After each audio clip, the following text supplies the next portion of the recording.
Υπέρ δε δοξασμένος η Χριστέ ο Θεέ, ως ημών, ο φωστήρας επί γης, τους πατέρας ημών θεμελιώσας,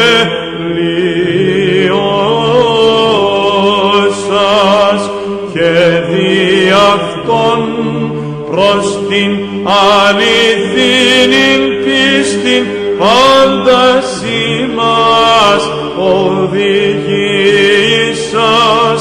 πολύ εξπλάγνε δόξασι.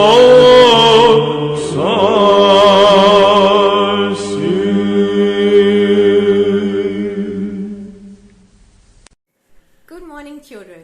My name is Giria Christina Bujarowski, and I am blessed to be teaching Gatotero Primary at the Holy Cross Church in Wollongong. I hope you enjoyed today's lesson on kindness. Today I would like you all to take a minute and think how you feel when you make someone else happy. Then how you feel when someone is kind and caring towards you. And lastly, how you feel when someone remembers you when you haven't seen them in a while and are so happy to see you. I'm sure you are all smiling while remembering how nice, how good it does feel. Well, today I am going to tell you a parable.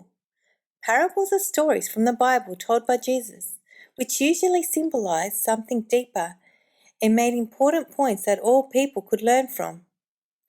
Other people also told parables later so that they could emphasize an important point or teach us a lesson. Today's story is an example of such a parable. Listen carefully and see if you can find the meaning behind today's parable.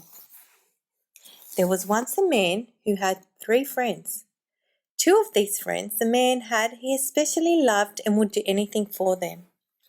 For the first friend, the man worked day and night for.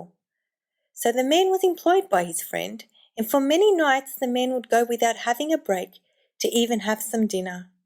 So imagine how loyal this man was towards his friend, how much he cared for his friend to work so much and for so many hours each day. This man, like I said, also loved his second friend very much. He had photos in his wallet of pictures of his friend, and when he would open his wallet, he would smile and feel very happy and when he would see his friend's face. The third friend that the man had, he didn't value as highly and love as much. He was a friend that the man didn't visit very often and started to even forget him and remember him. I wonder if you have a friend like this. A friend who you just don't see or speak to often. You do care about, but not as much as your other friends. One night, while he was asleep, there was a knock on his door. Imagine how scared and frightened the man was when he opened the door in his pajamas to find a policeman standing there. "You have been accused of a crime. You have to come to court on this day. Your fate will be decided then." The man protested. He objected, saying, "What are you saying is false. I am innocent." The policeman responded, "To prove your innocence, you must find a witness to support you in court. Otherwise, you will be found guilty and live in prison for the rest of your life." And with that, he left. The man became desperate and then thought of his 2 closest friends. "I will go and find them, and I am sure they will help me, since I have shown them so much love and devotion. They would definitely stand by me in court." The next morning, the man set off to visit his first friend. It was difficult for the man to have to explain what predicament he was in to his friend, but he did, and he asked his friend to help him in court. Let's remember which friend this was. This was the friend that the man worked day and night for. The friend that the man would go without a meal for in order to make money for his friend. Can you imagine how the man felt when his friend responded to his request with, "I know you respected me a lot, but I can't come to court with you. I have so much work to do. Here, take these new clothes so that you can impress the judge." Then he passed the clothes to the man and showed him the door. The man felt great sorrow. He was hurt and saddened by what his friend had said. The man knew he needed to keep going, and off he went to see his second friend, the friend who he had pictures inside his wallet, to see if he could help him. The man felt confident that this friend would be able to come to his aid. He arrived at the door of his second friend and knocked quickly.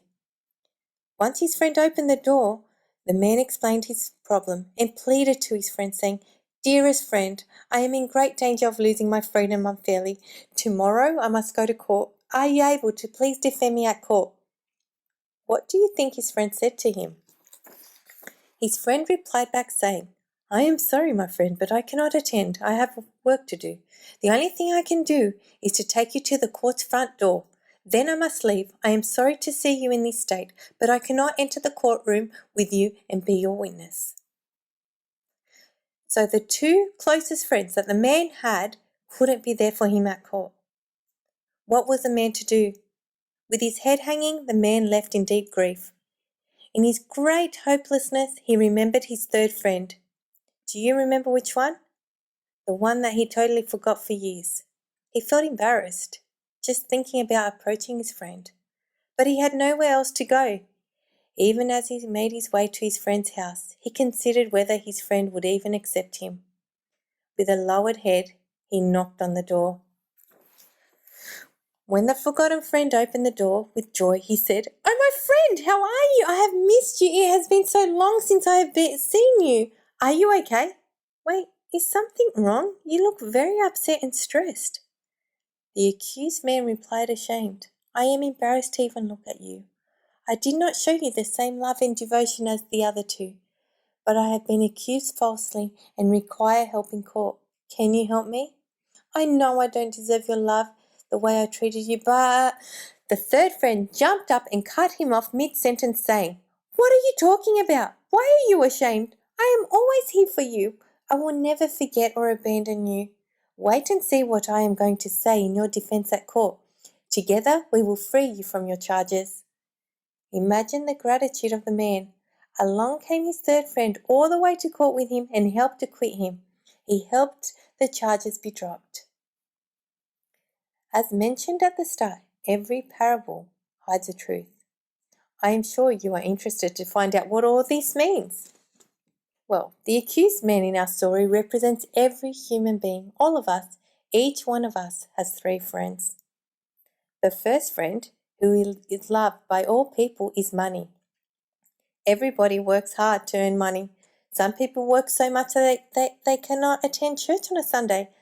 Others lose sleep in order to make lots of money. The second friend, who is also loved by all people, is one's relatives, our father, our mother, siblings, cousins. And I will tell you who the third friend is later. Looking at our story, every person will hear a knock on the door of their soul. Like the man received the knock from the policeman. The knock is death. None of us will avoid death. We will all pass away one day. Many people die when they are old, but even children leave this life early. Who then can be our witness and defend us from losing our soul? Can you remember how the first friend responded when the man ran to him for help? He only offered him nice clothes. So too, money can only give us a nice coffin, nothing else. The second friend, who represents our relatives, cannot help us once we die. They can only accompany us to the cemetery.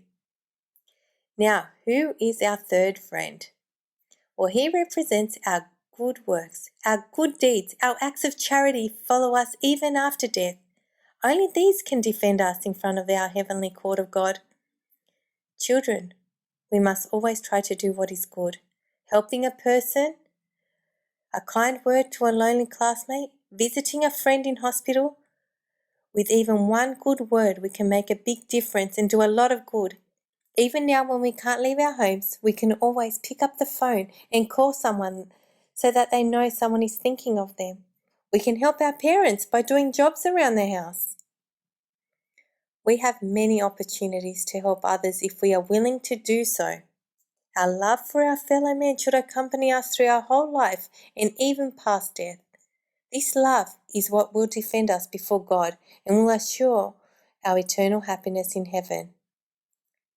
Nothing is worth more in this world than goodness, kindness to others. I hope you remember this very important parable and remember what counts mostly in our daily lives.